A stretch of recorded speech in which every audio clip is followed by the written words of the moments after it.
Boa noite, pessoal. Tudo bem? Esse ano a gente está com um modelo diferente do evento da Blue, do Blue Route, que a grande maioria de vocês já conhece, basicamente em função da pandemia, né? Então a gente está tendo que adaptar e fazer um evento virtual. De resto, ele está muito parecido. A gente tem procurado trazer aí um panorama econômico, um panorama um pouco do setor. A gente tem convidados aí super ilustres que a gente já vai apresentar. Eu acho que a grande maioria já conhece de vocês. E a gente tem uma pegadinha um pouco diferente nesse evento, que eu vou gastar um pouquinho de tempo para falar já na sequência. Primeiro, eu queria agradecer o Gustavo, o Eduardo e o Fábio por estarem disponíveis aqui nesse momento, gastando tempo e toda a sabedoria que eles têm do setor aí para compartilhar conosco e a gente conseguir levar alguma coisa de aprendizado aí que todo mundo que está nos assistindo. A equipe técnica toda que está aqui também para fazer isso acontecer e quem se envolveu. Então, obrigado, pessoal, e todo mundo que está assistindo, dedicando tempo aí para o interesse da Blue e interesse no conhecimento que a gente vai poder, de repente, levar a vocês. Existem algumas pessoas que estão assistindo aqui que são convidados e atuais investidores que não conhecem muito bem o que a Blue faz. Eu vou gastar 3 minutos para exemplificar um pouquinho do que a Blue faz, vou mostrar uma apresentaçãozinha rápida para vocês e logo na sequência a gente já vai falar um pouquinho do core desse evento e o Fábio já vai pegar a palavra. Então, eu começo aqui uma apresentação, espero que todos já estejam vendo a minha tela. Eu acho que a gente não tem como falar da empresa sem falar dos nossos valores. Os valores que norteiam a gente aqui na Blue são a transparência ética, o inconformismo, a inovação, a austeridade e o zelo pelos parceiros. E eu gosto sempre de destacar alguns deles aqui, porque eu acho que os valores assim só no papel não teriam um grande valor se a gente não tiver uma certa explicação para eles. Muitos de vocês já conhecem a gente é uma empresa relativamente nova no sentido de idade de equipe, todo mundo na faixa dos seus 40 e poucos anos, então a gente tem um DNA de inovação bastante forte. Para o porte da nossa empresa, que é uma empresa de médio porte, a gente tem inovações de ponta, até de líderes de mercado. Dando algum exemplo que eu acho que pode refletir o que eu quero falar com esses valores. A gente tem aplicativos hoje nosso no celular para compradores da Blue. Então, os compradores que lá, os 8 mil moradores que a gente já tem em unidades que a gente entregou, eles têm um aplicativo que eles baixam a planta do seu imóvel, eles podem pedir manutenção, qualquer coisa de garantia, tudo dentro desse aplicativo. Isso parece uma coisa simples, mas muita gente não tem isso ainda desenvolvido. Isso nos dá um conforto de crescimento, um conforto de atendimento muito bom para o nosso cliente. E eu acho que a parte de transparência e ética é o segundo valor que eu gostaria de destacar, porque o nosso setor é um setor muito velho e ele tem algumas práticas muito velhas. A gente tem um setor de compliance que é o que é o cerne da nossa transparência ética. A gente tem buscado levar isso em todo e qualquer movimento que a gente faça, desde aprovações até decisões banais do dia a dia, é uma coisa que aparece muito no relacionamento com fornecedores e a gente é bastante reconhecido por isso. Eu acho que o resto se autoexplica aí, e muitos já conhecem essa característica nossa. A gente é uma empresa enxuta, que nos traz muita austeridade, o inconformismo de sempre estar inovando, e a gente zela muito, muito, muito pelas pessoas que estão junto conosco, né? E os selos de qualidade, eu acho que todo mundo também conhece, não vou gastar tempo com isso. Esse aqui eu acho que é o slide mais importante, para todo mundo entender quem é a Blue, como é que a Blue nasceu e o que ela faz hoje. Então, a Blue é uma empresa, uma holding, tá? Que tem 5 negócios embaixo dela. A gente tem do lado esquerdo da tela o Plaza Fácil, embaixo dessa operação da Blue, a gente tem 211 imóveis de renda, são imóveis para gerar locação e renda, então, são SAs de capital fechado aqui.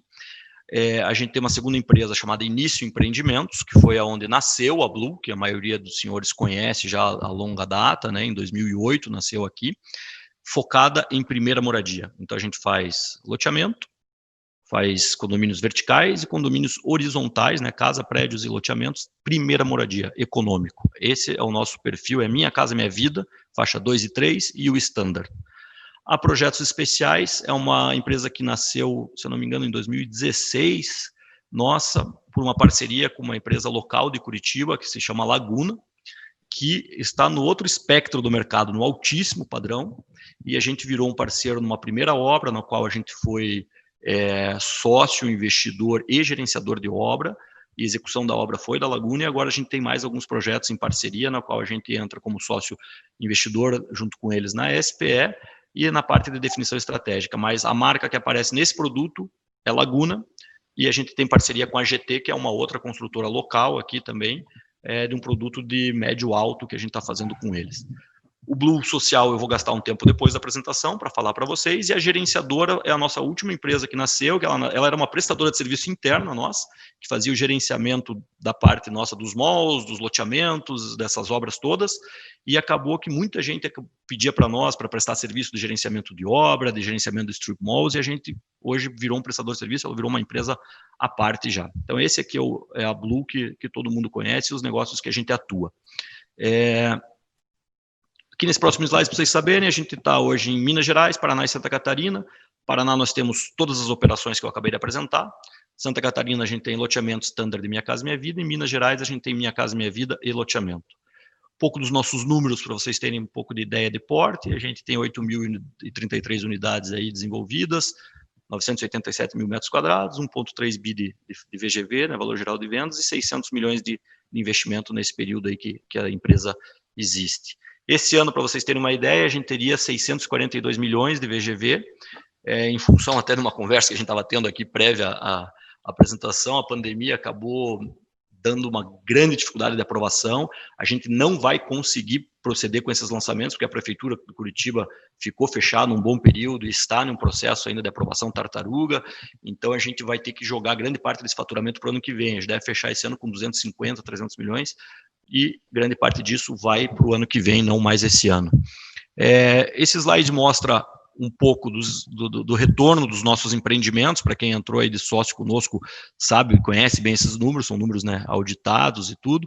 Então, acho que o que importa é esta coluna última, que desde o começo da empresa até hoje, de 2008 até hoje, quem foi sócio desde o começo dos empreendimentos auferiu um resultado de 24,8% de retorno líquido, pós-impostos, pós-tudo, no bolso de quem fez parte desses empreendimentos com a Blue. Aqui para dar cara para vocês conhecerem, então na início empreendimentos a gente tem as primeiras moradias que eu comentei, então um loteamento que a gente acabou de terminar a segunda fase de vendas na própria pandemia, que é perto de Londrina, ali em Rolândia. Esse empreendimento a gente lançaria em outubro, previsão nova é fevereiro, em função do Alvará.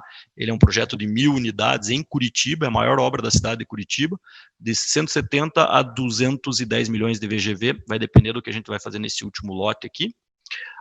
Os projetos especiais, para dar uma carinha para vocês, o parceria que a gente tem com a GT Building é esse empreendimento, a gente lançou ele 10 dias antes da descoberta do Covid, está em venda, já está com 35% vendido antes do início de obra, graças a Deus, um sucesso.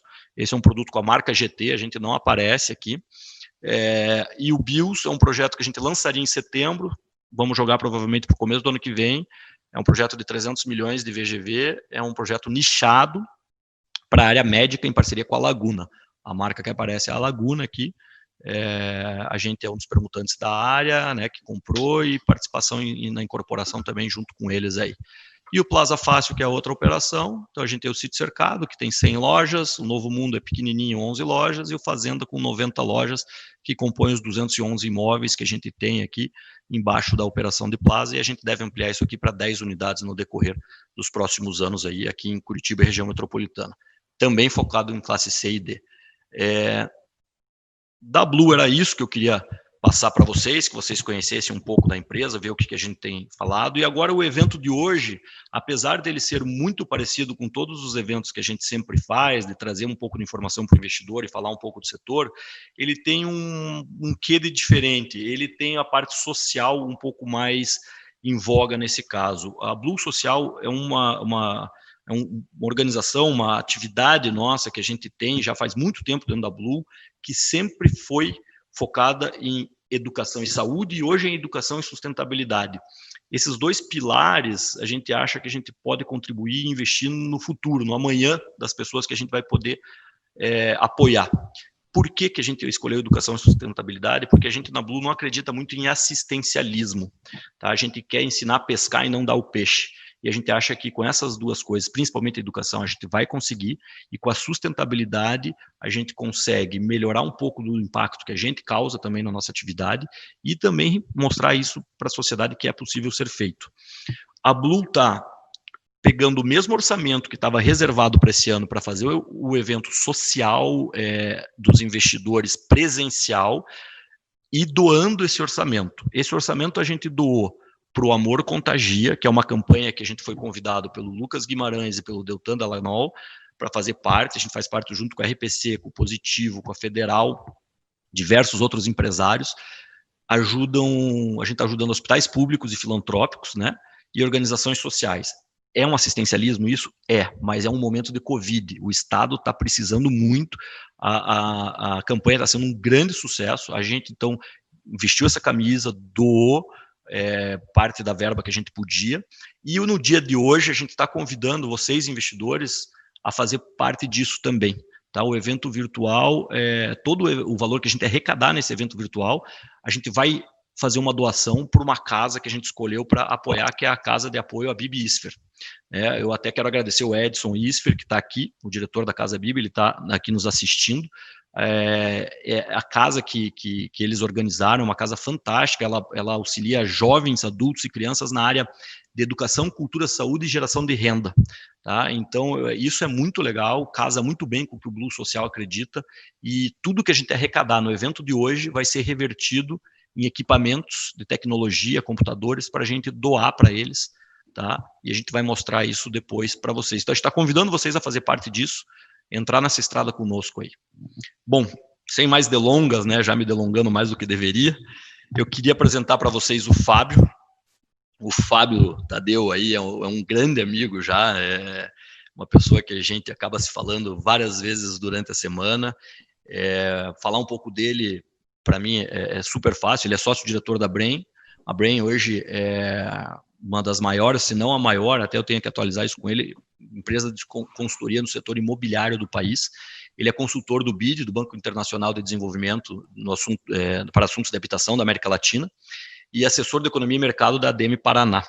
Além disso, na minha opinião, ele e o sócio Marcos são são as duas pessoas que mais entendem, na minha opinião, do mercado imobiliário do Brasil nessa área de consultoria. Então, é uma grande honra ter ele aqui como mediador e podendo estar com a gente dividindo sua experiência aí. Fábio, por favor, fique à vontade para assumir aí a palavra.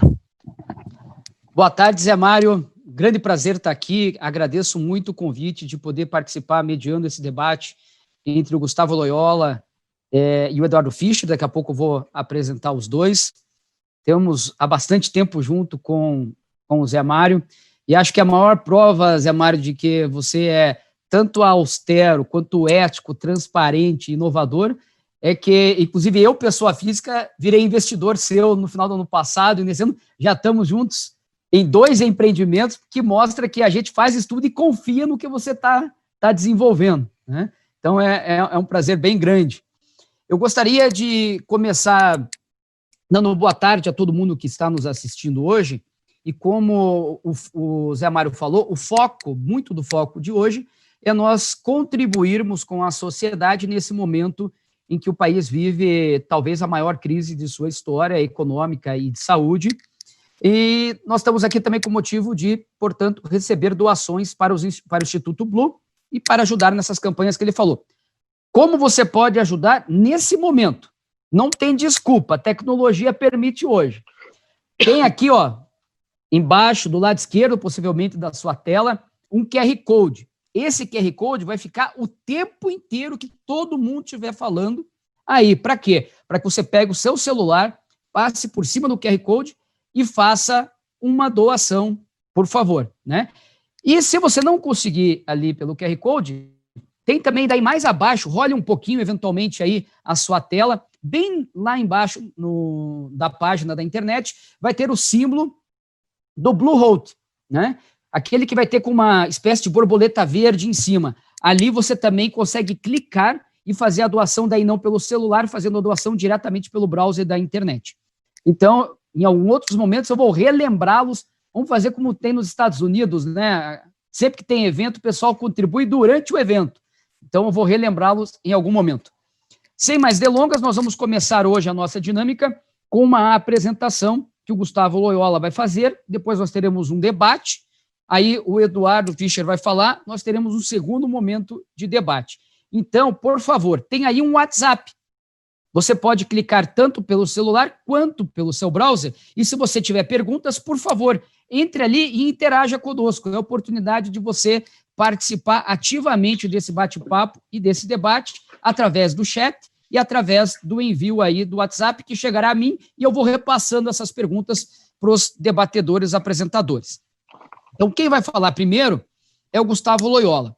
Gustavo Loyola é doutor em economia, ele é sócio-diretor da Tendências Consultoria Integrada, provavelmente a mais importante consultoria econômica no Brasil, faz diversas projeções. Eu brinquei com o Gustavo que agora ele está dormindo pouco, porque tem que reatualizar as projeções quase todos os dias, e ele foi ex-presidente do Banco Central 2 vezes, né? As pessoas lembram de que ele foi presidente do Banco Central do Fernando Henrique, mas não foi só, foi a segunda vez em que ele teve passagem lá pelo Banco Central do Brasil. Então, Gustavo, boa tarde, bem-vindo.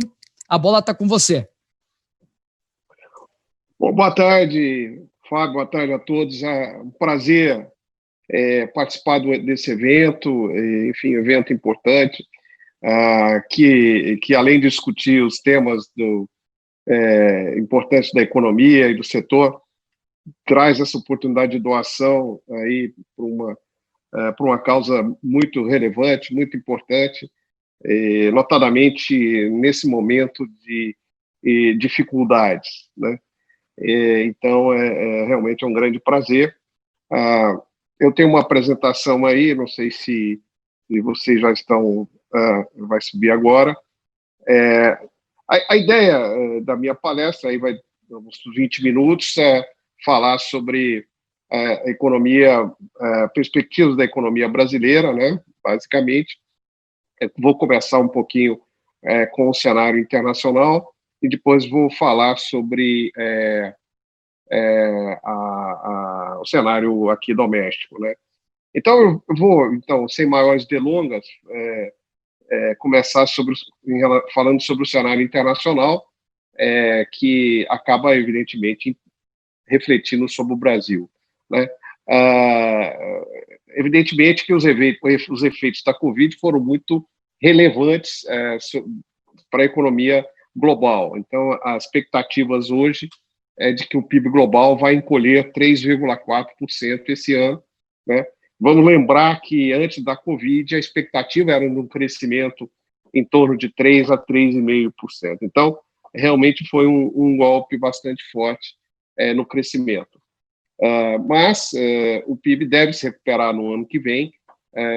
Nós esperamos aí um crescimento de 5,2% do PIB global no ano que vem. Não é suficiente para compensar a perda que se teve do crescimento deste ano, né? Porque a gente esperava um crescimento de 3,5%, foi uma queda de 3,4%, mas pelo menos retoma aí uma trajetória de crescimento que deve, nos anos seguintes, estabilizar na faixa dos 3% a 3,5%, né? Mais próximo dos 3%. No caso, falando um pouquinho das duas principais economias globais, os Estados Unidos, a figura é mais ou menos parecida com a que vai acontecer no PIB global, ou seja, uma perda de 5,5% e um ganho de 4,1% no ano que vem, né? E depois aí o PIB americano rolando na faixa de uns 2%, pouco abaixo disso, nos anos seguintes. No próximo slide, por favor, nós temos aí as projeções para a China. A China tem uma figura um pouco diferente, a China não vai entrar em recessão esse ano.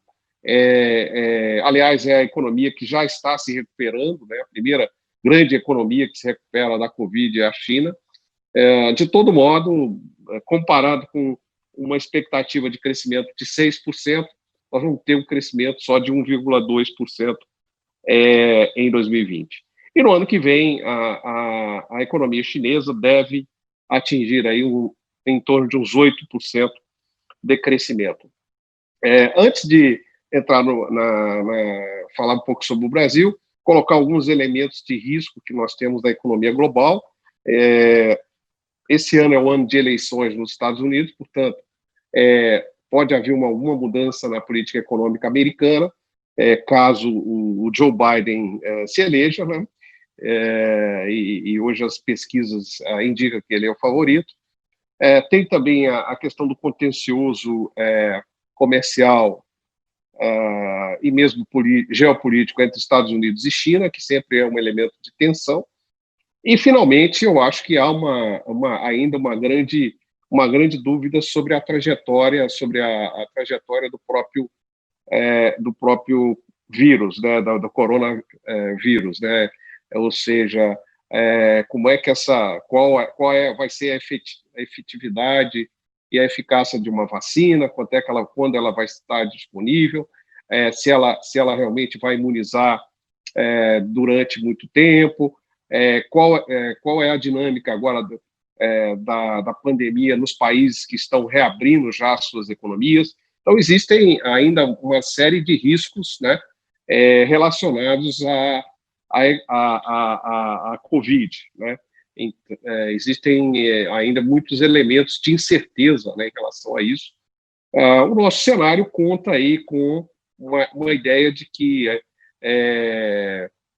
esses surtos de contaminação pelo vírus, eles vão ser contidos de uma maneira ou outra, né? Seja pela vacina, seja a própria diminuição aí da virulência, não é, da pandemia, e, portanto, as economias tendem a um processo mais de normalidade a partir principalmente do ano que vem, tá? Então, a gente pode passar para o próximo slide, em que a gente começa a falar um pouquinho sobre o que está acontecendo na política. Eu não vou entrar aqui em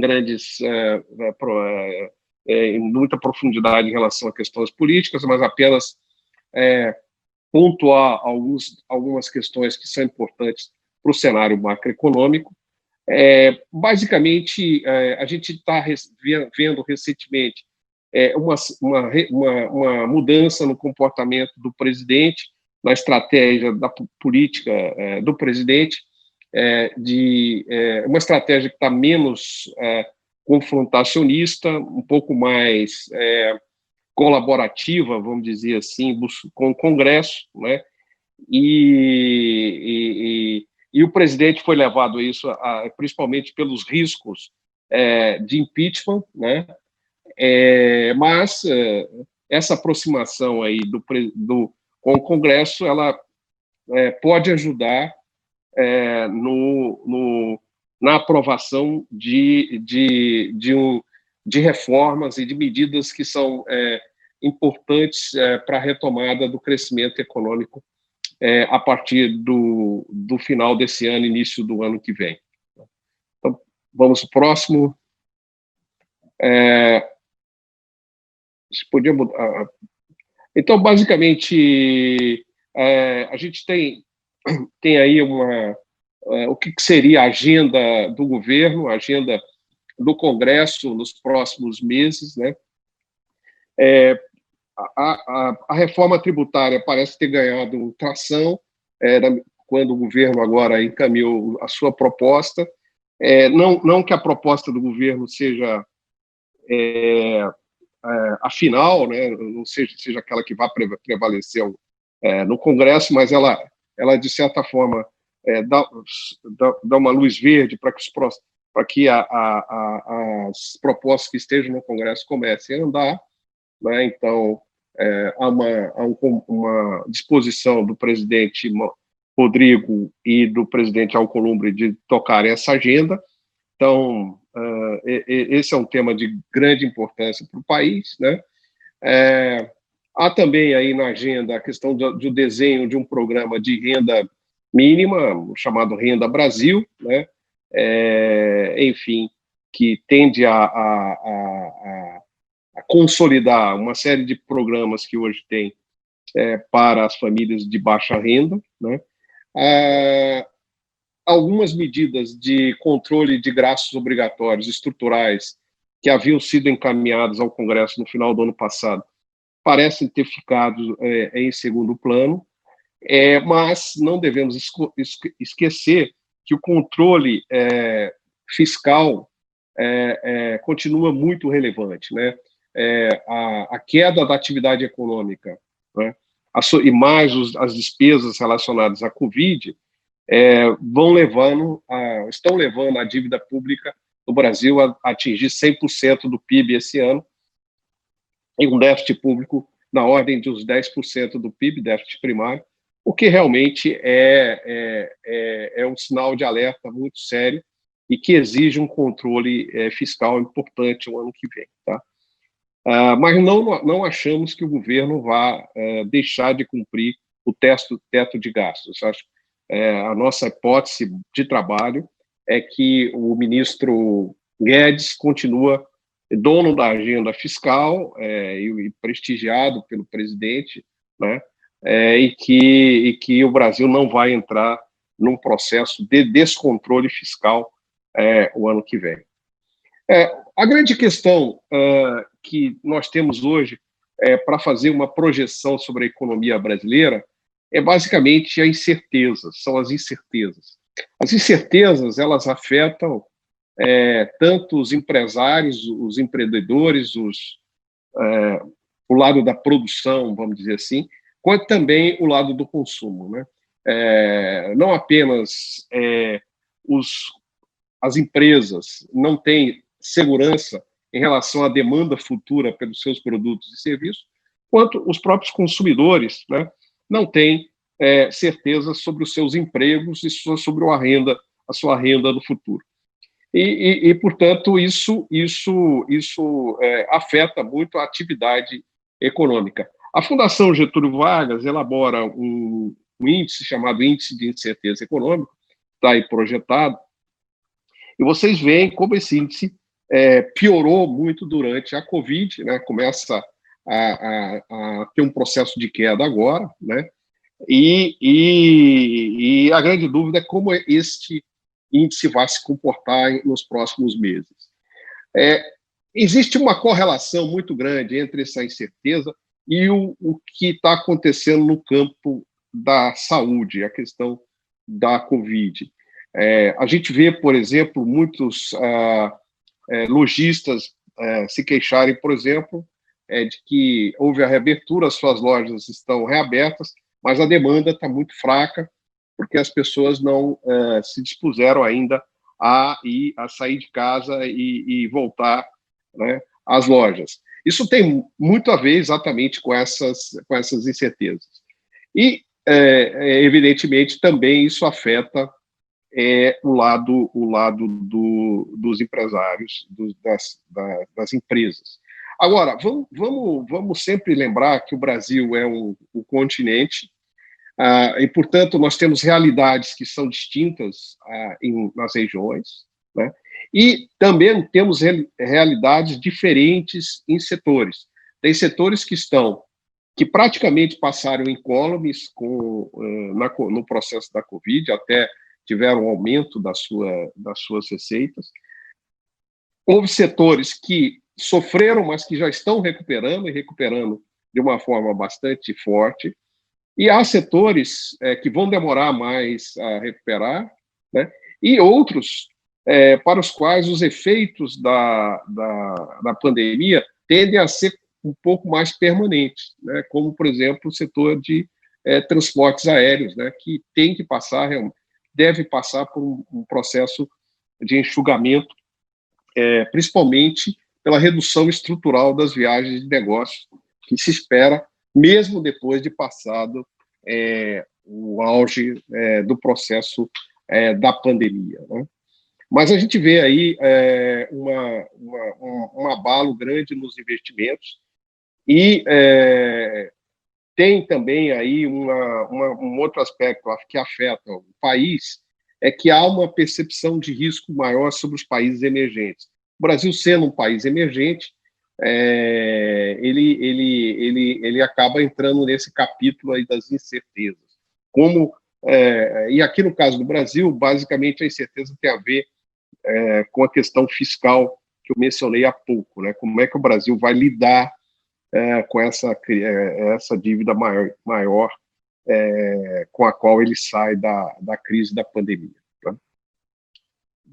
Próximo, por favor. Temos aí, então, agora a nossa projeção para o PIB.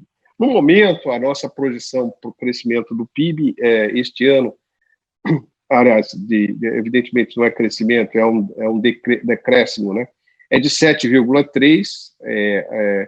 Antes da pandemia, a expectativa era um crescimento em torno de 2%, 2% a 3%.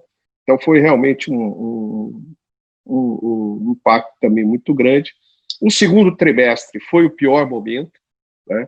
Foi o pior momento, e agora os indicadores de curto prazo já mostram uma recuperação importante, de maneira que o terceiro e quarto trimestre nós vamos ter uma recuperação forte, tendendo essa recuperação a perder velocidade ao longo do ano que vem. Mas, mesmo assim, nós vamos ter um PIB crescendo o ano que vem em torno de 3,4%. Da mesma forma com a qual eu me referi quando falei sobre a economia internacional, a gente tem temos incerteza sobre a dinâmica da pandemia com a abertura dos negócios aí, né? Então, hoje, praticamente, uma grande maioria das praças importantes do Brasil estão já abertas de alguma maneira, né? Mas, vamos dizer, a pandemia está com dinâmica diferente, né? Por exemplo, no Sul ela está mais forte, em alguns estados do Sudeste, enquanto que no Nordeste e no Norte ela já mostra sinais mais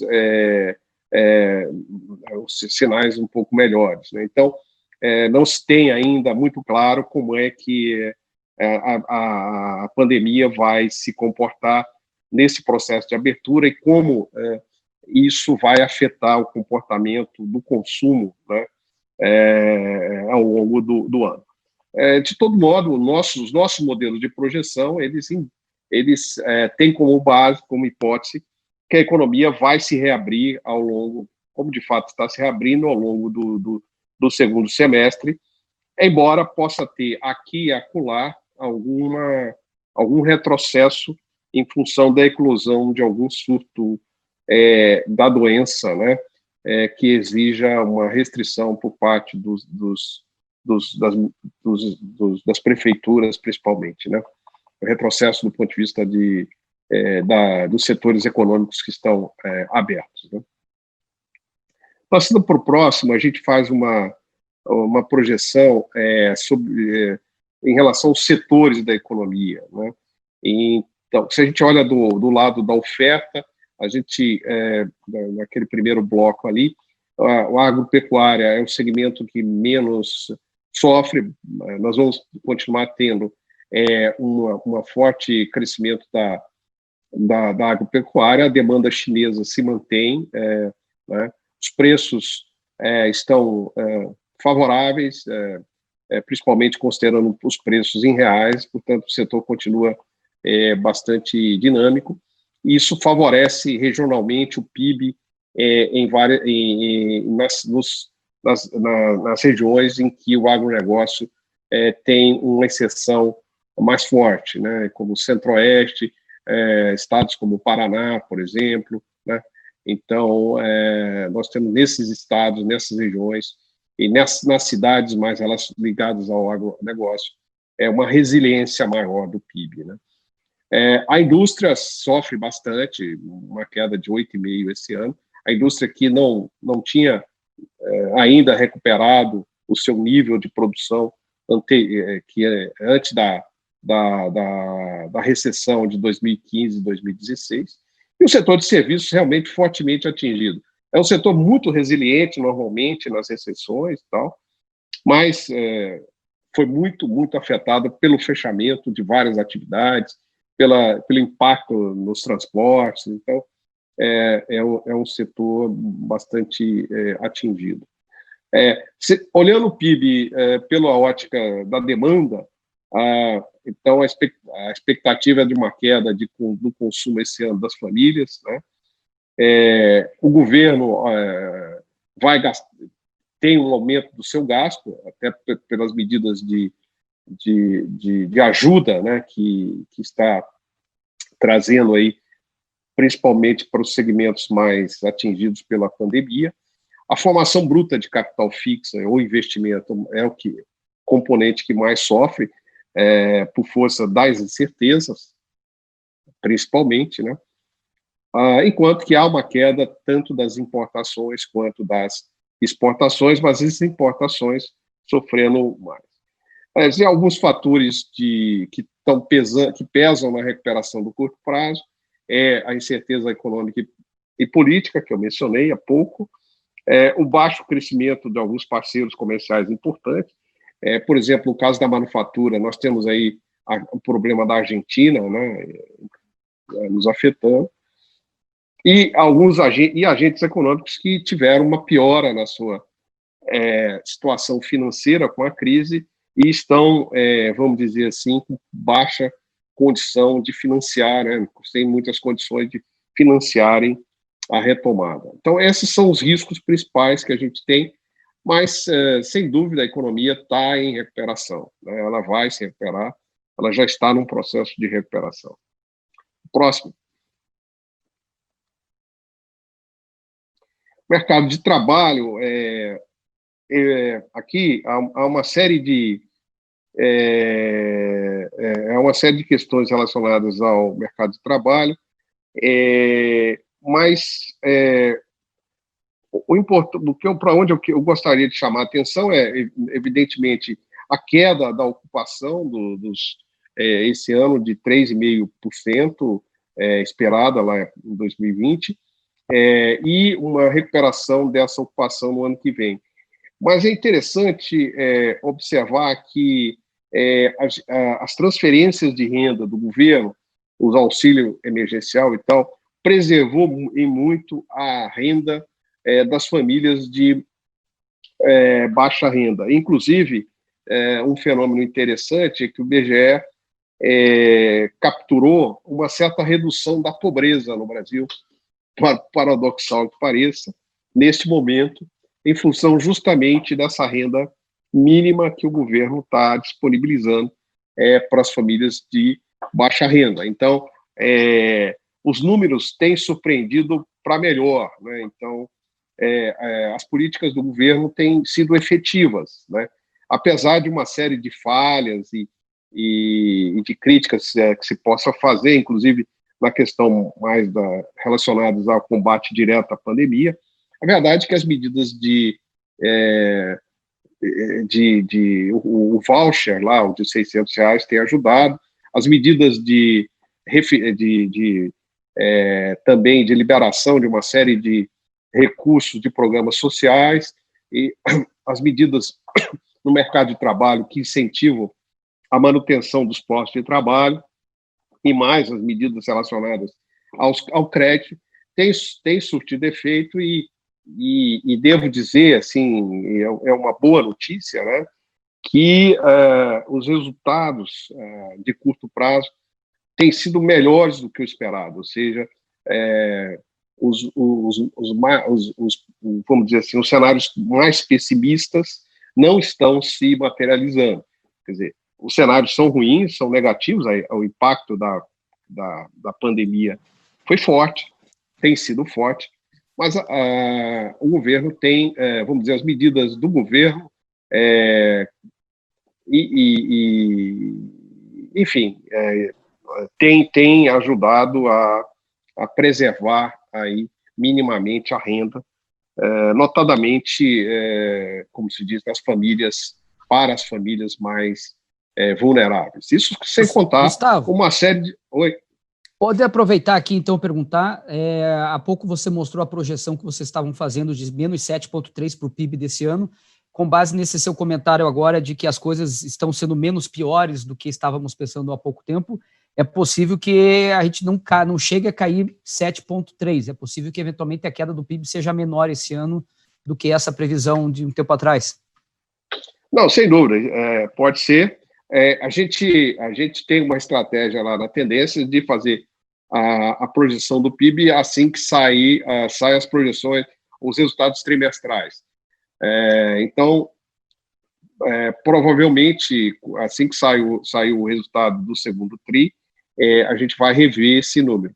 Os indicadores de curto prazo apontam que, eventualmente, a queda do PIB pode ficar entre 5,5% e 6% esse ano. Só que, como esses dados de curto prazo eles são, vamos dizer assim, muito voláteis, né? Muito sujeito a ruídos, é muito difícil você separar o que é o sinal do ruído, né? Então, a gente tem que esperar um número maior de dados, de agregação de dados, para poder ter uma projeção do PIB um pouco mais consistente. Mas o viés, hoje, você tem razão, o viés é um viés mais para melhor do que para pior, tá? E veja bem, quando a gente fez essa projeção aí, quando a gente divulgou, nós não estávamos na ponta pessimista do mercado, a gente estava mais ou menos no meio termo. Tinha casas, na época, projetando quedas do PIB no Brasil da ordem de 8,5% a 9% esse ano, né? Então, hoje, os mais otimistas, as casas mais otimistas, falam de um encolhimento do PIB esse ano de 4,5%. Talvez seja muito otimista esse número. Agora, eu acho que o importante, como esse número é uma média e tal, eu acho que o importante para a gente olhar, como importante para frente, é olhar como será o desempenho no terceiro e no quarto trimestres, né? E essa é a grande questão, como a gente vai entrar nesse terceiro e quarto trimestre. E a gente vê, assim, tem alguns indicadores. Ontem, por exemplo, essa semana, nós divulgamos, processamos e divulgamos o índice ABCR, que é o índice que mede a passagem de veículos pelos pedágios, pelas rodovias pedagiadas.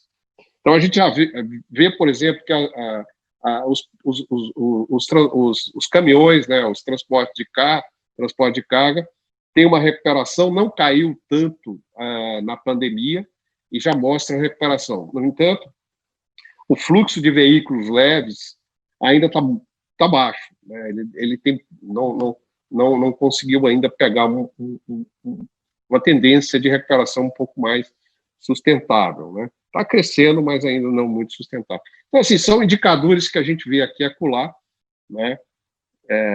Eu acho que o melhor indicador mais positivo que a gente viu agora foi o do CAGED, que saiu ontem, do emprego formal, e que realmente foi muito melhor do que se esperava, né? A perda de postos de trabalho foi muito menor.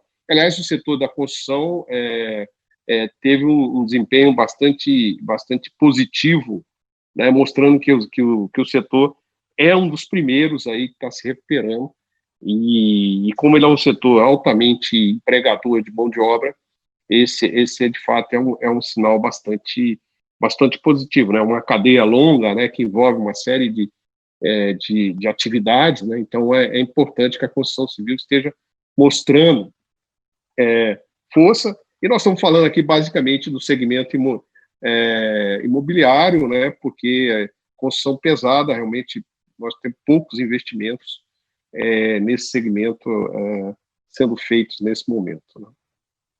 Bom, vamos continuar então.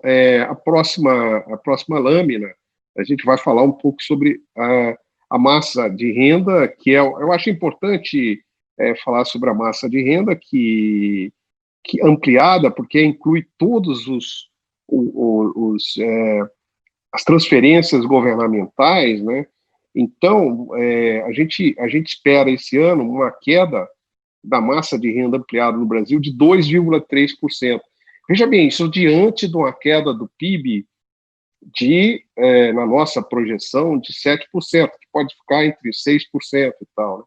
E uma queda na massa de renda do trabalho de 6%, mas um aumento, né, das outras transferências. Então, assim, aqui está claramente mostrado que que houve um sucesso relativo na contenção da queda da massa total de rendimentos. Vejam bem desse quadro aí, na segunda coluna, que a massa total de renda vai cair menos em 2020 do que caiu em 2016. Né? Então, isso, embora a renda do trabalho vá cair mais. Então, isso mostra uma dinâmica que a gente tem aí sustentando o consumo nesse momento, né, nas camadas de renda mais baixa, principalmente. Vamos ao próximo. Aqui nós temos mostrando alguns indicadores aí que são importantes, a inflação bastante tranquila, né, enfim, ela já vinha sob controle e tal antes da pandemia. A redução, a queda da atividade econômica, evidentemente teve um efeito desinflacionário, e a inflação esse ano deve ficar abaixo da meta, vai ficar em 1,5%, então bem abaixo da meta de 3,5%, e o ano que vem a inflação volta em torno da meta. Então a situação inflacionária é absolutamente tranquila, né? E isso leva ao nosso próximo slide, falar um pouco sobre juros, né? Os juros estão hoje em 2,25, né? A gente espera, o nosso cenário era de que o PIB, desculpe, que os juros ficariam em 2,25, mas justamente ontem, depois, inclusive, que eu tinha encaminhado a palestra aí para vocês, nós fizemos uma revisão desse cenário. Nós concluímos que a maior probabilidade agora é do Banco Central reduzir os juros na próxima reunião do Copom, que ocorre semana que vem. E a gente acredita que não ficará nesses 2,25%, e sim em 2%. E que a elevação dos juros a partir deste patamar, se ocorrer, no ano que vem, vai ocorrer só a partir de outubro. Ou seja, nós vamos passar durante muito tempo uma taxa de juros em torno de 2%. E quando ela ocorrer, né, nós vamos ter aí uma subida modesta dos juros ao longo dos anos seguintes. Ou seja, os cenários para os próximos anos, para 2021, restante 2020, restante 2021 e mesmo 2022, são de juros mais baixos, juros baixos. Isso é resultado não apenas da fraqueza da atividade econômica e da inflação, mas também por uma mudança estrutural. A época dos juros de 2 dígitos no Brasil, juros Selic, passou. Os juros hoje no Brasil, de equilíbrio, tendem a estar aí mais em torno dos 6% ao ano. E tal. Ou seja, quando a economia brasileira estiver crescendo no seu limite, na sua capacidade,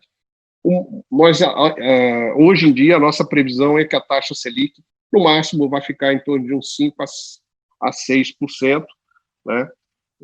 Evidentemente que é um número sujeito aí a chuvas e trovoadas, mas que é um número totalmente diferente. Isso tem um efeito importantíssimo sobre a estrutura de investimentos. Quer dizer, hoje nós temos, de fato, um cenário muito mais propício para os investimentos de risco, né? Sejam os investimentos em equities, de várias maneiras, investimentos em capital, como também investimentos de renda fixa com maior risco, né? Diversificando aí para instrumentos financeiros não necessariamente vinculados ao CDI, como a gente tinha no passado. Então, a época do rentista confortável ali, que ficava esperando só o retorno aí das suas aplicações no CDI, isso, a meu ver, é um cenário do passado, não é mais o cenário do futuro. Tá? Opa, então já vamos... Desculpe, vamos lá. Estamos terminando. O próximo. Bom, o câmbio, a gente espera aí a manutenção do câmbio nos patamares mais depreciados esse ano, em função de uma série de circunstâncias externas, mas também, notadamente, pela questão doméstica da situação fiscal, né, que continua sendo um problema. Mas, enfim, a ideia é que o câmbio não vá voltar lá para os R$6, porque a gente chegou a liberar os R$6, não é isso. Então, nós vamos ter um câmbio aí mais na faixa em torno dos 5,30 no máximo. Hoje ele está abaixo disso, né? Então, uma situação de tranquilização aí do mercado cambial nos próximos meses, a menos que haja uma crise política e algo mais grave possa ocorrer nesse cenário, né? Próximo. Já estou me aproximando do fim. Aqui mostrando aí as nossas projeções sobre o PIB da construção civil, mostrando que é um cenário de recuperação que a gente espera para o segmento nos próximos meses, né, favorecido principalmente pelo contexto de juros baixos e controle inflacionário. Tá? Próximo, por favor. O próximo, a gente fala um pouquinho sobre as perspectivas do mercado habitacional. Acho que a gente já passou por praticamente todas essas questões. Nós temos estruturalmente uma carência muito grande de habitações no país, como vocês sabem melhor do que eu, né? E a questão daqui para frente, um cenário de juros baixos, né, de taxas de juros baixas, que favorece tanto a demanda quanto a oferta de recursos para o segmento. Então, outro aspecto a considerar nesse contexto dos juros mais baixos é o crescimento do mercado de capitais, a partir de um quadro já que existe hoje do ponto de vista legal regulamentar. A dúvida que eu coloco um pouco aqui é sobre a atuação da CEF, da Caixa Econômica, e o destino dos recursos do Fundo de Garantia, né? Então, essa é uma questão que nós estamos numa fase de emergência, mas a gente não viu ainda uma política mais clara sobre a utilização do FGTS, que virou uma espécie de faz-tudo, né? O FGTS, que, a meu ver, deveria ser mais guardado para investimentos aí em habitação, em saneamento, ele tem sido usado para vários propósitos, e isso é algo que tem uma dúvida como é que isso vai ficar para frente, né? O próximo. Acho que, enfim, não vou, isso aí vocês sabem, o déficit habitacional, não vou me deter nisso, a gente já pode ir para o próximo. Próximo slide, por favor. Também o comportamento do financiamento imobiliário, a gente espera aí, dentro das linhas de financiamento, ser aquela que mais se recupera, principalmente em função aí da existência de garantias, né, líquidas nesse setor, e que a gente não vê em alguns outros tipos de financiamento. Bom, é isso aí que eu queria trazer para vocês. De fato, eu estourei o tempo, peço desculpas, né, mas estou à disposição aí no debate. Muito obrigado. Imagina, Gustavo, não tem que pedir desculpa, não, né? Conhecimento trazido de quem conhece e vive o mercado no dia a dia não é demais. Tenho certeza que quem está nos assistindo ficou satisfeito por esse período a mais aí que eles ganharam ouvindo você. Queria aproveitar que você tocou aqui sobre o FGTS. Antes de fazer a pergunta, lembrando, pessoal, que quer fazer pergunta, clica aí no WhatsApp que está na sua tela e encaminhe para a equipe da Blue, que a equipe da Blue vai me passar aqui e eu vou passando ela para o Gustavo ou para o Eduardo, ok? Gustavo, a primeira pergunta que eu queria falar é justamente sobre o FGTS, e queria ligar o FGTS, que virou o faz tudo, desde ali de meados do governo Temer, pelo menos, né? E ligar isso à habitação econômica, da qual o Eduardo representa a maior empresa do Brasil, depois até fale, Eduardo, por favor, quantas unidades vocês já entregaram no Minha Casa Minha Vida? Acho que é maior do que alguns países da América do Sul, quantidade de casas aí que a MRV ao longo da já nossa fez. história, a gente já entregou aí cerca de mais de 400 mil moradias ao longo dos Mais de 400 mil moradias, né? Muita gente.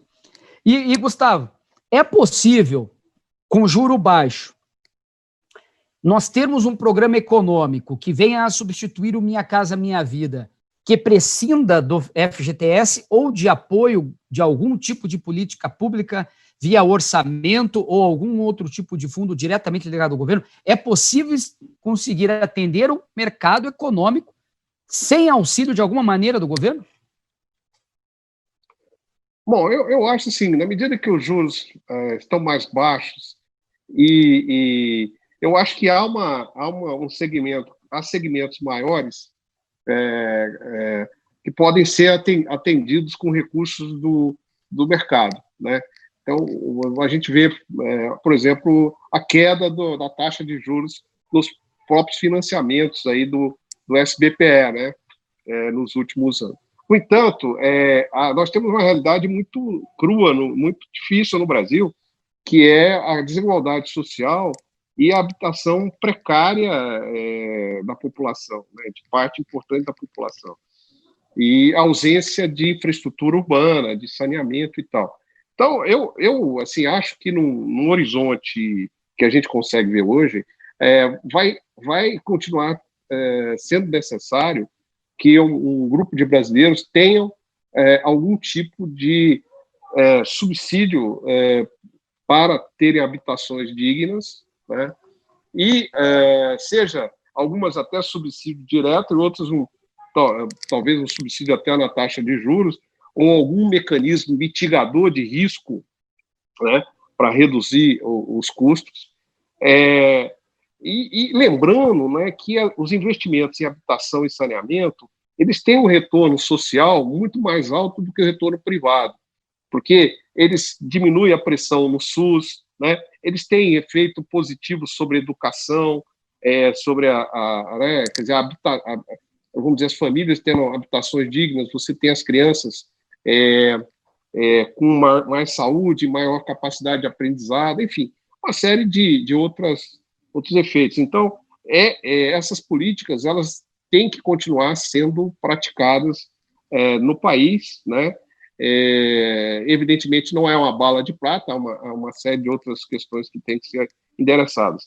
E agora, vamos sempre lembrar que as taxas de juros mais baixas estão viabilizando a entrada neste mercado de muitas famílias que antes não tinham acesso, né? Então, tem um processo gradual aí que, em algum momento no futuro, a necessidade desses recursos do FGTS pode até ser menor, ou recursos dos orçamentos públicos possa ser menor do que é hoje, mas no curto prazo, no horizonte que a gente olha, eles continuam sendo relevantes. Eduardo, complementando o que o Gustavo está falando, né, a MRV está se utilizando também de outras formas de funding que não apenas os recursos do FGTS para o mercado Minha Casa Minha Vida? Que estratégias você também pode dizer para quem está nos assistindo que vocês estão utilizando como complemento de funding? Bom, Fábio, aqui eu não posso concordar mais com o Gustavo, acho que ele está correto. Alguns pontos. A nossa base, a pirâmide é muito acharada, ela é muito grande embaixo. Não é bem uma pirâmide, né? Ela é quase muito larga embaixo. É muito larga e na verdade, uma parte grande da população brasileira ainda é dependente de algum tipo de subsídio. Isso não é exclusividade do Brasil, não. Você tem vários países, inclusive Estados Unidos, que em teoria é o país altamente liberal, você tem políticas públicas para poder endereçar a habitação de baixa renda, né? O que acontece, por exemplo, se olhando especificamente para Minha Casa Minha Vida, você tem lá 3 faixas. A faixa mais alta, que é a faixa 3, que já nem conta com subsídios, só, em teoria, uma taxa de juros reduzida, que hoje já não é reduzida mais, porque é uma taxa acima de 8% ao ano, quando bancos comerciais já praticam uma taxa inferior a isso, né? Acho que o grande desafio, a parte boa da perspectiva do nosso negócio, olha que você olha para uma possibilidade de você ter uma Selic que vai, como o Gustavo falou, de 5% a 6% de forma perene, Nós nunca vivemos isso no nosso setor. Nós nunca vimos esse cenário. Esse cenário é extremamente positivo para nós e ele pode criar, acho que talvez seja uma grande mudança de patamar para o nosso setor em relação a outros países, você deixa de ser exclusivamente dependente de minha casa, de fundo de garantia e SBPE, para criar outras alternativas de mercado de funding que vão absorver uma parte do mercado imobiliário, deixando o FGTS mais livre ou menos pressionado para fazer a função dele, que o Gustavo bem falou, de habitação e saneamento. Acho que esse é o cenário que pode se desenhar no futuro e, obviamente, o que eu falando, respondendo a sua pergunta sobre a MRV, já uma parcela relevante, ou uma parcela importante, não relevante, mas importante, do nosso negócio, ele já começa a pegar um funding que não é exclusivamente fundo de garantia. Eu já começo a beliscar 10%, 12% das nossas vendas usando um funding que não um fundo de garantia, né? E um outro ponto que eu até vou falar, que é a de locação, que é um mercado que está começando a crescer, aliás, não cresce, está começando a existir, não existia no Brasil, a gente está até endereçando isso, né? Agora que você olha para uma taxa de juros baixa, este negócio começa a ficar viável, como é viável em outros países e nunca foi no Brasil, né? Então, isso começa a ser também uma outra fonte de funding no nosso caso, que eu vou construir, locar e vender essas propriedades já performadas por um fundo ou alguma coisa, um canal equivalente. Então, assim, a base desse raciocínio inteira é uma taxa de juros equilibrada. Para o nosso setor, que depende de crédito barato, esse cenário é o cenário de sonho, né? Porque aí sim você vai conseguir endereçar todo esse déficit que o Gustavo apontou na apresentação dele de forma muito mais equilibrada, muito mais saudável. Gustavo, aproveitando então essa questão da taxa de juros também, nós temos visto uma explosão do crescimento de fundos imobiliários, né? Há 2 anos e meio atrás, nós tínhamos cerca de 150 mil pessoas inscritas na B3, aplicando diretamente em fundos. Terminamos o ano passado com 600 mil e, mesmo durante a pandemia, nós já passamos dos 850 mil CPFs investindo em fundos imobiliários.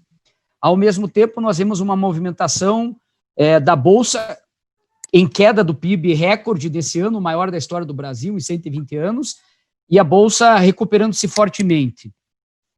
E mais de 10 empresas de incorporação na fila para abertura de capital. Talvez o setor de incorporação logo, logo seja o mais importante em número de empresas, não em volume, naturalmente, mas em número de empresas na B3. Você acha que essa queda da taxa de juros pode atrair um volume maior de investimentos para o mercado imobiliário? Quando eu digo isso, seja do pequeno investidor, seja do investidor estruturado? Sem dúvida, sem dúvida. Primeiro vamos ver o seguinte, a base de investidores, pessoas físicas hoje na B3, né, aumentou muito, quer dizer, se você comparar, eu não tenho os números aqui comigo de cabeça, mas, enfim, nós tivemos um grande aumento da base de investidores, pessoas físicas, na B3, né, comprando ações de empresas. E, ao mesmo tempo, também um aumento muito grande da base de investidores em fundos de imobiliários e outros tipos de fundos, inclusive fundos de crédito, que, na realidade, estão financiando empreendimentos imobiliários, inclusive habitacionais, né? Então, acho que a taxa de juros baixa, esse ambiente de taxa de juros baixa, e hoje, vamos dizer, existem instrumentos financeiros, a nossa legislação hoje, ela oferece muitas alternativas e uma razoável segurança jurídica, né? Então, isso tende a aumentar aí a atratividade desses instrumentos, né, desses investimentos, ao longo do tempo. Eu acho que a crise da pandemia ela não interrompeu esse processo, ao contrário, né, ela vai deixar isso mais claro quando se dissiparem aí os problemas da Covid.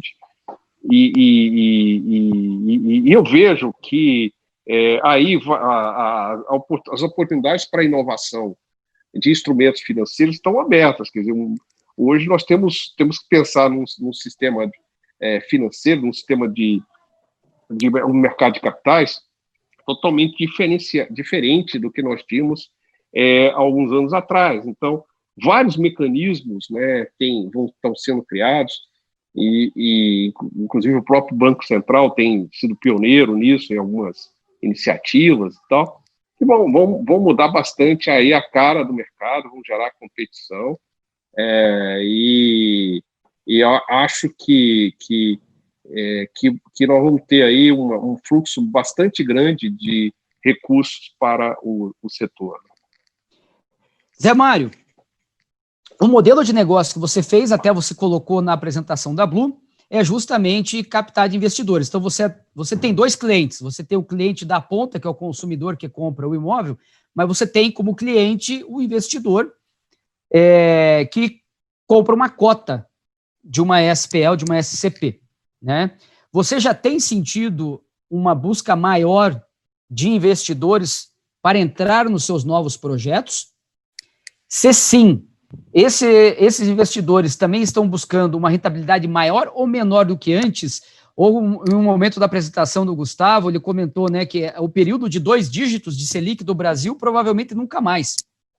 Né? Será que o investidor, pessoa física, seja aquele que tem R$2.000, que não é o cliente da Blue, né, mas aquele que tem R$2.000 por mês para comprar uma parcelinha, ou aquele que tem 200 mil por mês, está preparado também para eventualmente receber uma remuneração no investimento menor do que ele recebia há 5 ou 8 anos, quando a Blue começou a crescer?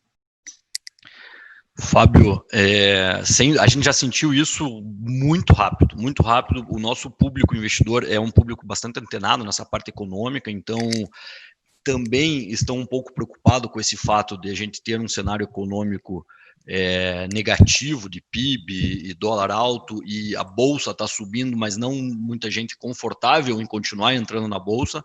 Então, muitas dessas pessoas que até tinham capital conosco e com bolsa estão direcionando esse capital da bolsa para o mercado imobiliário. E quanto ao retorno, muita gente já está aceitando menos, porque é uma nova realidade. Você imagina, no começo, a gente vai falar ali de 24% do retorno, que era o que a gente dá historicamente, 24,8%, a gente chegou a ter uma Selic de 14,5%, não era nem 2 vezes a Selic. Hoje, os nossos retornos são quase 10 vezes a Selic. Então, proporcionalmente, ficou algo assim muito fora do comum. Eu acredito que isso vai ser um movimento natural do mercado, de a gente procurar talvez retornos um pouco menores de tiro, para que a gente também continue fazendo essa máquina girar. E na ponta do comprador, engraçado que a gente às vezes subestima, por ser econômico, o entendimento desse público, mas a gente percebeu, principalmente nos loteamentos, eu me preparei para uma guerra, igual o Eduardo comentou antes, a gente achou que viria uma coisa muito mais pesada para o nosso setor, e a gente teve vendas recordes na área de loteamento, e tivemos um momento de quitação de lotes na área de loteamento que a gente nunca tinha visto antes. E a gente foi ver o que era isso, e muito do público comprador percebendo que o dinheirinho que ele tinha no banco não estava mais rendendo. Ele não conseguia explicar que era Selic, era isso ou era aquilo. Mas ele falou, eu vou quitar meu lote porque no banco não está mais funcionando. Aqui eu vou ganhar mais dinheiro se esse meu lote valorizar. A gente percebeu.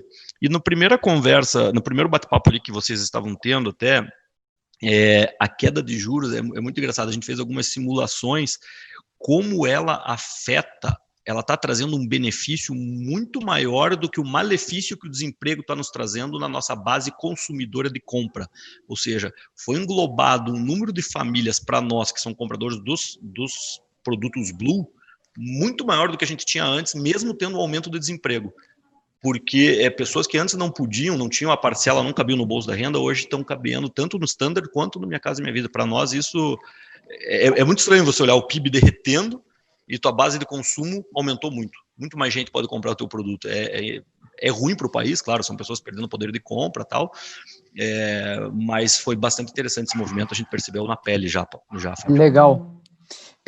Pessoal, não esqueçam, este evento tem como missão, além de levar informação aos investidores e parceiros da Blue, arrecadar dinheiro para as entidades escolhidas aí no projeto que a Blue o Blue Social está levantando. Então, passe o seu celular no QR Code, clique lá embaixo no rodapé do site e faça a sua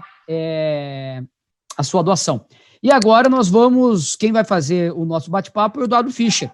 Ele é co-presidente da maior incorporadora do Brasil e da América Latina, a MRV, e como já falou, está aí há mais de 25 anos no mercado imobiliário, né? Imagino que começou trabalhando lá com o tio de um garoto ainda, né, Eduardo? Tem bastante experiência para contar, né? Já são 27 anos, na verdade, sim, comecei um garoto. Continuo um garoto, né, Fábio? Mas vamos lá. Bom, obrigado. Acho que eu tenho uns 10 minutinhos aqui. Só ver uma visão das coisas do meu lado da equação aqui. Acho que, de forma geral, né, já 4 meses atrás, eu acho que a gente estava todo mundo sem saber o que ia acontecer. Né, assim, um temor muito grande, uma insegurança enorme, um problema que a gente nunca havia visto antes, não sabia como navegar isso. Eu estou no mercado imobiliário, apesar de garoto, como você falou, desde antes do Plano Real. Nossa, você imagina. Então, não existia crédito no Brasil e as empresas funcionavam, era um outro mercado, mas a gente financiava, a empresa fazia papel de banco, inclusive, lá atrás. Né?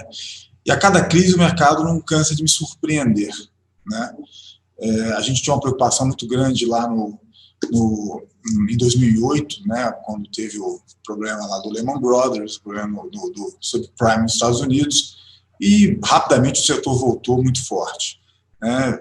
Lá em 2013, 2014, nós estávamos com um desemprego em 6%, todo mundo enxergando que aquilo ia disparar, todos preocupados. Nós nunca tivemos anos tão bons como o que aconteceu. E agora a gente está aí dentro de uma pandemia há 4 meses e nunca se vendeu tanto imóvel no Brasil, especialmente no nicho de renda que a gente trabalha. Né? A minha visão disso, sabe, gente, na verdade, eu até falo isso como nós somos uma empresa de capital aberto, a gente tem investidores estrangeiros e sempre me perguntam como está a demanda por imóveis no Brasil. A demanda por imóvel nunca foi problema. O problema é crédito. Né? Porque hoje no Brasil, além do famigerado déficit habitacional, que o Gustavo até apontou na apresentação dele, ele, além de ser na ordem de 8 milhões de moradias, ele cresce todo ano. Por mais que haja programas habitacionais endereçando essa falta de habitação, ela ainda cresce. Quer dizer, nós produzimos mais famílias por ano do que se produz casas. Né? E a gente está blindado do mundo. Né? O Gustavo falou aí sobre o planeta de forma geral. Nossa indústria, né, ela ainda é uma indústria completamente protegida, porque ninguém importa casa, e mesmo que passe a importar, o cara vai ter que legalizar isso em Curitiba, ou em Porto Alegre, quer dizer, não é um grau de complexidade altíssimo, cheio de barreira de entrada. Nós somos um mercado que você tem um descompasso muito grande entre demanda e oferta. Tudo bem que parte enorme dessa demanda ela depende de um crédito direcionado, subsidiado, para poder ter acesso à casa própria. Mas essa é a mecânica do nosso setor. Né? Então, o que eu vi acontecer nos últimos 4 meses foi essa demanda em ação, especialmente porque acho que a casa acabou ganhando, o lar acabou ganhando um significado diferente nesse problema sanitário que a gente está falando. O Gustavo bem falou que a gente tem setores que vão sofrer agora, tem setores que vão continuar sofrendo, como transporte aéreo, e tem setores como o nosso que, na verdade, estamos melhores do que a gente estava antes da pandemia. Né? E isso, acho que a base dessa situação é, de fato, a questão dessa discrepância entre demanda e oferta.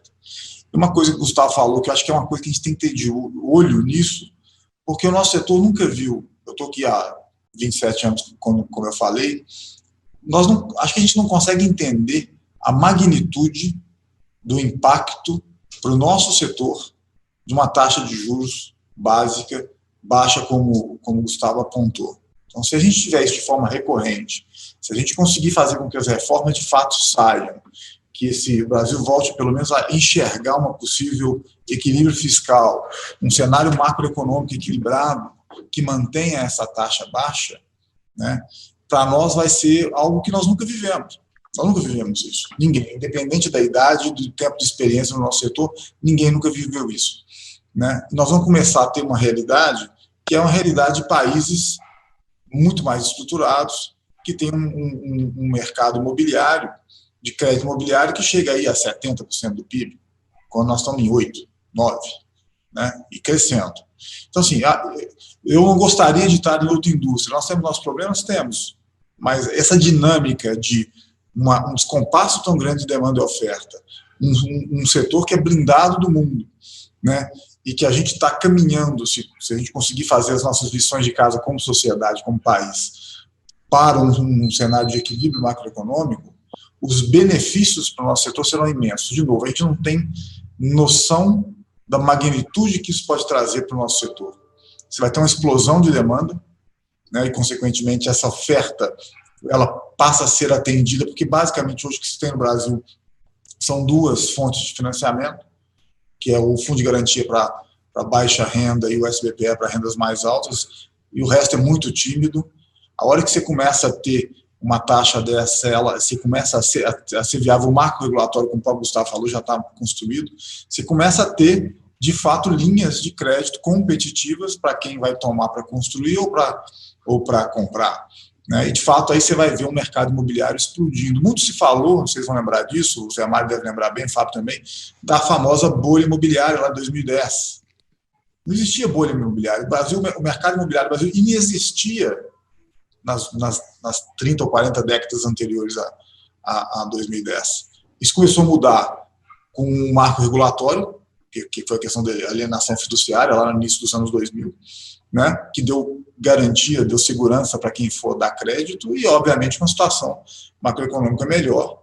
E houve essa explosão de demanda que nada mais era que a demanda se ajustando ao passado todo de reprimida que ela teve. Então, assim, eu sou muito otimista com a nossa indústria, com o que pode vir. Momentos de crise, eu vivi alguns ao longo da vida aqui dentro da MRV, sempre nos colocaram numa situação melhor do que a gente imaginava, né? Isso é a força do nosso negócio, a força da nossa indústria está nessa demanda. E as pessoas precisam de teto. Eu citei aqui rapidamente, a gente já começa a enxergar variáveis ou variações ou alternativas de como prover esse teto de forma equilibrada e rentável. Então, nós criamos, ano passado, uma companhia que chama Lugo, que ela já entregou 4 empreendimentos diferentes. A MRV faz o que ela faz bem, capta o terreno, constrói com eficiência, vende esse ativo já performado para fundos, né, que olham para isso que você colocou aí, Zé Mário, no início. Olha, a perspectiva de rentabilidade mudou. É outro Brasil, né? O Brasil do rentista ficou no passado, como o Gustavo bem disse. Eduardo, a Lugo, que inclusive está construindo em Curitiba também. Em 2, Dois, né? Vocês, na Lugo, qual é o percentual de unidades que serão locadas do empreendimento, ou aquele empreendimento será 100% para locação? Os dois de Curitiba já estão entregues, inclusive, já foram vendidos para um fundo, inclusive, a totalidade. A Lugo vira só uma administradora daquele ativo, né? Ela gerencia a locação, vacância, administração daquele ativo, né? A MRV sai fora do negócio, virou para nós uma fonte de funding. Eu construí aquele negócio e vendi ele para um fundo cujo cotista vai ganhar o dinheiro, vai ganhar a expectativa de retorno dele dentro de uma nova realidade, né? E a MRV tem uma fonte de funding diferente, e você tem um fundo que os cotistas ganham dinheiro com aquela receita de locação. Isso funciona, isso é muito comum nos Estados Unidos, né? Sim, e uma pergunta complementar a essa, antes da gente também depois pedir para o Gustavo complementar. Você constrói mais rápido o mesmo prédio quando você faz para alugo ou quando você faz para a venda do consumidor final, tradicional? Você acelera a obra? Não, na verdade, a obra tem o mesmo ritmo, que a gente constrói de forma rápida já na MRV, normalmente a gente tem uma velocidade de vendas maior que a nossa velocidade de construção. Então, eu tento sempre fazer com que a construção tente alcançar a velocidade de vendas, que hoje, graças a Deus, está difícil, né? Mas a Lugo tem o mesmo raciocínio, ela constrói o mais rápido possível para poder colocar isso para alocação o mais rápido possível e fazer a venda o mais rápido possível. Porque a gente vislumbra que, eventualmente, essa venda vai acontecer antes até do fundo daquele ativo estar performado, né? Eventualmente, o investidor vai estar disposto até a entrar no risco um pouco antes, né? E a gente vai ter uma exposição de caixa ainda menor, né? Então, assim, tem uma nova um novo jeito de atender a moradia nascendo, por duas razões. Uma, hoje a conta fecha, né, para o investidor e para quem vai fazer. Você tem uma nova cabeça, uma nova geração que, eventualmente, num determinado ponto da vida dela, ela não vai querer se abraçar com um ativo e financiá-lo durante 30 anos, pelo menos na primeira fase da vida, você tem uma demanda já construída que está começando a crescer para isso, e tem também uma parcela da população que, num determinado momento, não consegue crédito, eventualmente esse cidadão tem que ir para o mercado de locação, né? Então, assim, olhando de forma geral para o mercado imobiliário, assim, eu não consigo enxergar um momento melhor. Tudo bem, nós estamos vivendo uma crise muito aguda, ela vai passar, né? E eu acho que eu até brinco aqui, nós somos viciados em longo prazo, porque acho que todo mundo que está no mercado imobiliário é viciado em longo prazo por natureza, porque não tem jeito, é inescapável. Você compra um terreno, você vai demorar 3 anos para legalizá-lo, outros 2 para construir, e por aí vai, então não tem jeito. Então, se eu for olhar para cada crise com um olhar totalmente pessimista, eu paro a companhia, né? Porque aí hoje eu não estaria comprando terreno, como eu estou, né, para poder fazer os negócios da próxima safra de 2025. Né? Então, assim, eu tenho que acreditar que as coisas vão estar melhores. Agora, os números macro são totalmente claros para mim e nos empurram na direção do crescimento. Né? Então, assim, eu não consigo chegar. Pode dar tudo errado? Pode dar tudo errado. Mas se você voltar 30 anos no passado, o Brasil era todo quadrado para o mercado imobiliário. Né? Era desfavorável, você não tinha crédito. Não existia mercado imobiliário na prática, né, Eduardo? O que a gente chamava de indústria da construção, na verdade, não era indústria, era um monte de carinha. Aqui, eu fazia empreendimentos, duravam 4 anos, que eu tinha que casar o fluxo de caixa do cliente com o nosso. Né? E não existia crédito imobiliário. Você imagina que loucura. Empreendimentos pequenos, nada demais. Né? Então, assim, o mundo, se você olhar para trás e olhar para hoje, pô, a nossa vida melhorou muito. Né? E olhando para frente, eu acho que ela vai estar ainda melhor.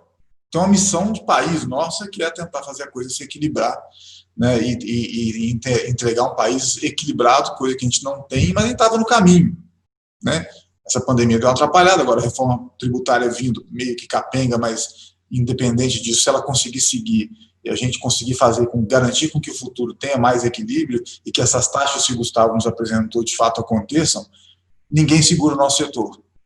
Né? Eu até brinco, vai faltar engenheiro, vai faltar aço, vai faltar um monte de coisa. Né? Mas é preferível ter esse problema do que ter o outro. Né? Verdade. Né? Fábio, deixa eu até fazer uma pergunta para o Eduardo, aproveitar o tema de locação. Concordo plenamente com o que o Eduardo comentou da parte de locação, de já ter novos fundings aí, investidores aceitando rentabilidades mais baixas, né, que é o que vocês estão buscando, inclusive, na Lugo aí. Mas olhando pelo lado do consumidor, do morador, você acredita, Eduardo, que essa é uma tendência que veio para ficar no Brasil, a preferência por não casa própria e por casa de locação, como a gente vê nos Estados Unidos, por exemplo, é muito raro você encontrar, né, alguém com casa própria, é mais locação. Você vê essa tendência vindo para ficar no Brasil, ou você acha que o brasileiro ainda é muito enraizado com ter o seu próprio imóvel?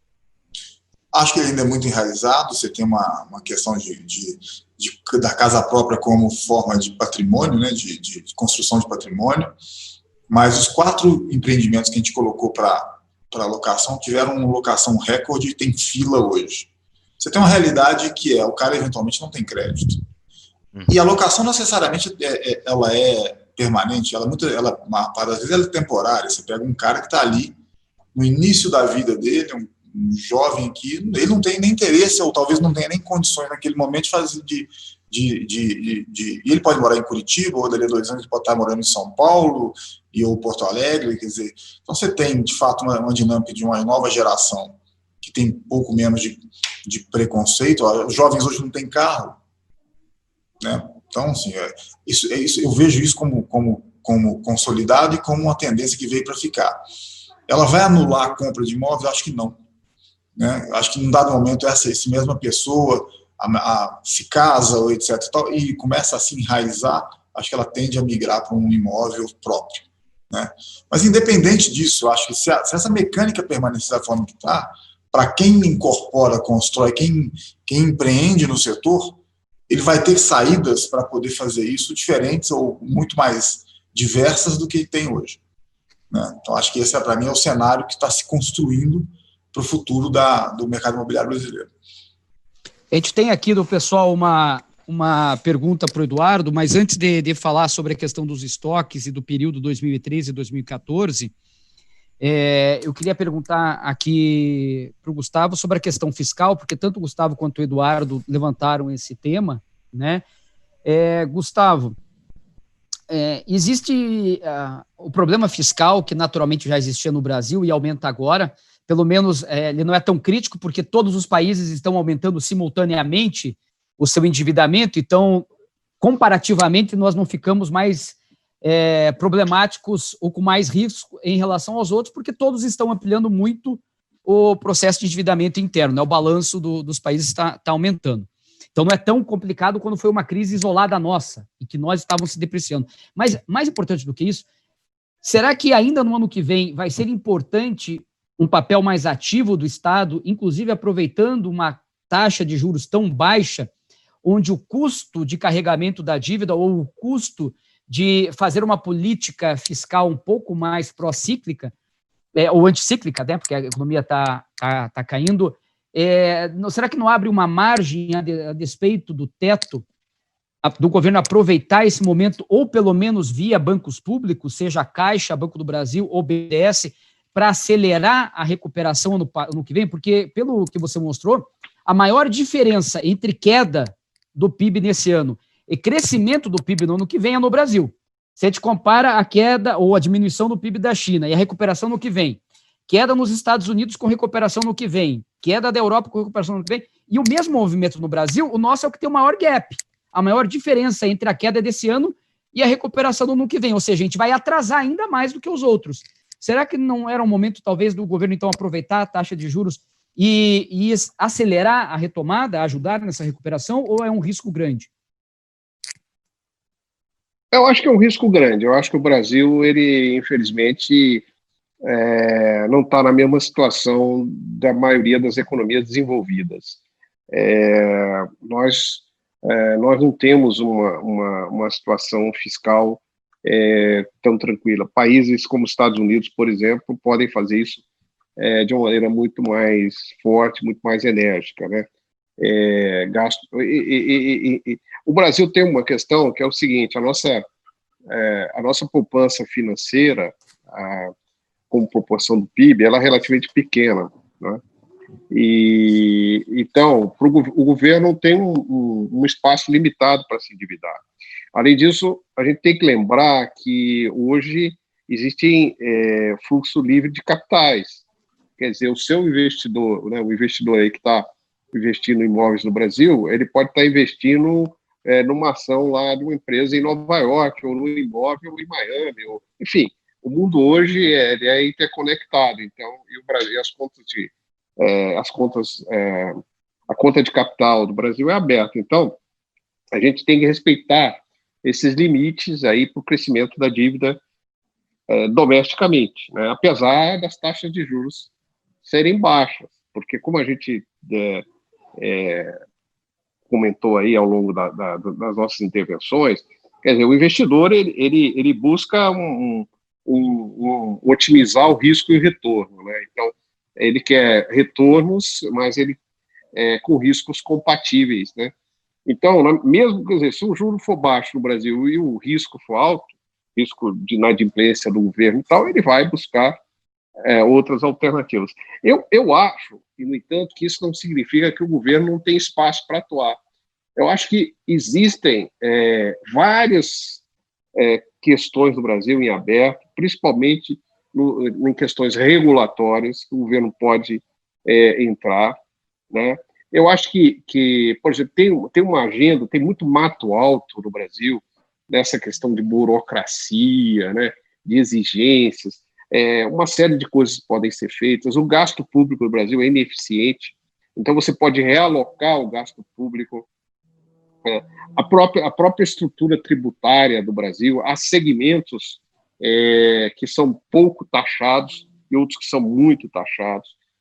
Nós discriminamos contra a atividade empresarial em termos de estrutura tributária. Então, tem muita coisa para ser feita, muita coisa para ser feita. Agora, gasto público direto do governo, eu acho que o espaço é bastante reduzido, e até porque as necessidades são muito grandes. E quando eu falo governo aqui, estou falando não apenas do governo federal, estou falando das 3 esferas, estados e municípios também, né? Sim. Eduardo, uma das perguntas que fizeram aqui é se você vê risco de faltar matéria-prima com esse crescimento potencial, em especial dos lançamentos agora no segundo semestre, já que ficou muito represado, algumas indústrias fornecedoras ficaram fechadas e pode faltar matéria-prima, já tem alguns movimentos de alta de custos. Como é que você vê esse processo decorrente da pandemia? Olha, Fábio, por enquanto não é a minha percepção, não tenho visto isso, vi o contrário acontecer, queda de preços nesses últimos 4 meses, até em função da pandemia, né? Então, assim, não é algo que eu tenha no meu radar, eventualmente uma coisa ou outra, mas não vejo isso acontecendo no curto prazo, não. Até porque acho que muitas das indústrias ainda têm uma capacidade ociosa, né? Então, não é algo que eu tenha sentido no meu dia a dia aqui ainda não. Eu estava entrevistando esses dias o Ricardinho, né, o Gontijo aí de BH também, né, e perguntei para ele que tipo de mudança eles já estavam pensando na direcional de adaptação do projeto para decorrente do Covid. E uma das coisas que ele comentou era de um processo de uma área de recebimento de mercadorias com espaço de entrada mais segura, armários com QR Code de tamanhos diferentes, onde o motoboy ou o entrecador chega, deixa de um lado e o morador pega de outro, né? Então, essa é uma adaptação que surgiu aí decorrente da explosão de aumento de entregas. O que a MRV está pensando de adaptação nos seus projetos arquitetônicos, seja do espaço comum ou da própria planta, né, do apartamento, decorrente da pandemia? Tem alguma coisa que vocês já estão colocando na prancheta para modificar nos projetos? Bom, primeiro é o seguinte, os empreendimentos da Lugo, por exemplo, todos já têm isso. Todos já têm esse locker, que você desbloqueia com o QR Code do coisa e já acessa lá em uma parceria com o iFood, né? Nesses mesmos empreendimentos, a coisa que a gente está estendendo para a MRV agora, você tem mini mercados sem atendentes que funcionam lá dentro com câmeras, como se fosse um Amazon Go, abrasileirado, que é uma startup que nasceu lá no interior de São Paulo e que fez essa parceria conosco, com esses 4 empreendimentos. Já tem um mercadinho lá dentro, que você também abre a porta com o QR Code, passa os produtos que você vai consumir e levar para casa ali, dentro do seu imóvel. Então, a tendência é que essas experiências que nasceram na Lugo também migrem para dentro da MRV, né? E a gente já está fazendo isso. E, de forma geral, a planta não, alguma coisa começa a mudar e depende muito também, sabe, do público, depende da renda. Então, o cara de baixa renda ou de renda mais baixa, tudo é affordability. O que esse cara consegue, de fato, comprar? Então, vou fazer lá, sei lá, um lazer maravilhoso, etc. Mas se não cabe no bolso dele, esquece, não vai funcionar, né? Então, sim, você tem diferentes segmentos de público que demandam diferentes soluções, né? Para um público de renda mais alta, você vai sim ter um espaço de lazer mais robusto, até um coworking, etc. e tal, que é um cara que tem a capacidade de trabalhar remotamente. Lá ali na base da pirâmide, isso não acontece, né? Até pela profissão desse cara, esse cara não tem um trabalho remoto, esse cara vai para ele fazer a renda dele daquele dia na rua, né? Então, isso para ele é inócuo, não tem sentido nenhum, e ele também não tem como pagar por isso. Então, você tem diferentes approaches para diferentes estratos de renda, né? Legal. Zé Mário, como anfitrião aqui, vou fazer a última pergunta para você depois conduzir o encerramento do nosso evento. Vocês surgiram inicialmente para fazer Minha Casa Minha Vida e foram ampliando os projetos, né? Inclusive entrando daí em produtos de renda, inicialmente através de strip malls e agora até em outros projetos especiais em parceria com outros incorporadores, como no Medical Center com a Laguna. A Blue tem também a estratégia de passar a entrar em produtos eminentemente de renda na área residencial e não apenas na área comercial, seguindo o exemplo da MRV que criou a Lugo? Isso está dentro do contexto da estratégia da Blue? Fábio, a gente está, nesse momento, com 842 unidades aqui em Curitiba que tem exatamente esse perfil. A gente está no momento de decisão, na verdade, se a gente vai carregar isso como renda para fazer a mesma estratégia que o Eduardo comentou de venda para um fundo, ou se a gente vai fazer venda diretamente para investidores, pessoas físicas que querem comprar isso de forma picada. A gente está nesse momento decisório, então a gente está entrando nesse mercado, sim, sendo ainda a primeira moradia também, mas a gente está entrando. A gente conseguiu aproveitar a crise passada para fazer um land bank interessante dentro de Curitiba, então a gente está trazendo esses produtos como produtos Minha Casa Minha Vida, ele se encaixa dentro do Minha Casa Minha Vida, que em Curitiba é bastante raro conseguir, né, pelo preço do terreno, falando Curitiba mesmo, e a ideia inicial daí era vender para investidor picados e não ficar na carteira, mas a gente está avaliando isso, e principalmente o que nos levou a avaliar foi essa queda brusca dos juros que muda todas as análises da empresa. Então pode ser sim algo que a gente possa vir. É engraçado que a gente não procurou e a gente tem alguns fundos batendo na porta hoje pedindo produto. É uma coisa muito contramão, que antes você tinha que implorar para ter dinheiro para esse tipo de coisa, né? E agora reverteu. Então a gente está pensando sim. Bom, aproveito que foi a última pergunta que você até me passou a bola aí para poder finalizar. Eu queria agradecer enormemente Gustavo, Eduardo, Fábio, todos aqui doaram sua agenda, seu tempo para estar presente, para estar participando disso com a gente, trazer um pouco de conhecimento para todos esses stakeholders aí que têm negócio conosco aqui na Blue. Eduardo, vocês são para nós uma inspiração aí sempre, é uma empresa que a gente sempre olha, sempre segue, então gosto muito de estar te ouvindo sempre aí. Agradeço, né, a disponibilidade. Reforço que até amanhã a gente vai aceitar as doações aí no QR Code ou no logo ali para quem quiser clicar e fazer essa doação. Obrigado para todo mundo que ouviu e também gastou esse tempo aí para estar conosco e ouvir um pouquinho do que a gente tem para falar. A gente vai deixar esse conteúdo gravado por um período aí no site, depois a gente vai desativar, então para quem quiser revisitar ou passar para alguma pessoa, é possível, depois a gente vai extinguir ele. E agora a gente vai finalizar, vai ter um vídeo de 1 minuto para todo mundo ver, que é sobre o Blue Social, um pouquinho sobre ela, então eu convido vocês a ficarem esse 1 minuto, depois vai se encerrar por automático a transmissão. Muito obrigado a todos aí, pessoal.